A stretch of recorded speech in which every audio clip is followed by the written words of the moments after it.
I'm tired all the time. All right, raise your hand if you feel that way. Feel tired all the time. So many of us do. Well, I'm going to show you medically what happens when you're not getting enough sleep, because sleep is absolutely critical to your health. So let's have a look here at what happens when you lay down your head on the pillow at night. Well, if you're not getting enough sleep, I'll tell you what's happening. You're having memory problems. You can actually not only have irritability, but full-blown depression. You can weaken your immune system. This may not be a known thing, but your perception of pain increases when you're not sleeping very well. Your sleep-deprived brain is actually more active than a healthy brain, but it's not more active in a good way, and I'm going to show you why. So let's look inside the brain here of someone who is sleep-deprived. What's happening is there are actually changes going on in the sleep-deprived brain that make you feel more hungry. You're going to see what's going on inside the brain here. Leptin is something that usually makes you feel full.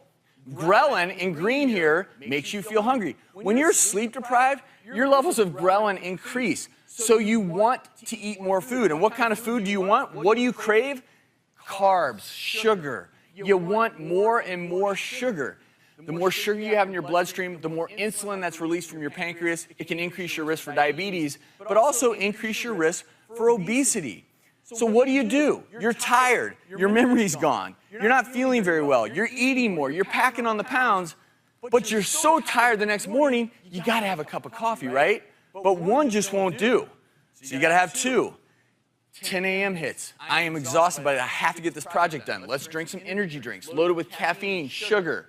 So many things you don't need. So what's going on internally is all that caffeine, those stimulants, are causing your heart rate to increase, may even cause your blood pressure to go up. And what's happening up here is not mental alertness. Let's not confuse our caffeine-crazed mind with alertness. It's a jitteriness. It's an uncomfortableness. And what it does is precisely what you're about to see. You lay in bed at night, and you really want to go to sleep, but instead you leave the TV on. You're just desperately trying to fall asleep. And of course, get out of bed. Maybe the only way I can actually fall asleep is if I have a glass of wine. But there's a problem there. This cycle, wine actually disrupts your sleep patterns. It actually prevents you from getting into those deeper stages of sleep. So by this point, you have entered this vicious cycle. It's caffeine, energy drinks, all day long to stay awake, maybe a glass of wine to try to go to bed at night. But in the end, chronic sleep deprivation can lead to obesity, heart disease, high blood pressure, diabetes, depression, GI problems, and so much more.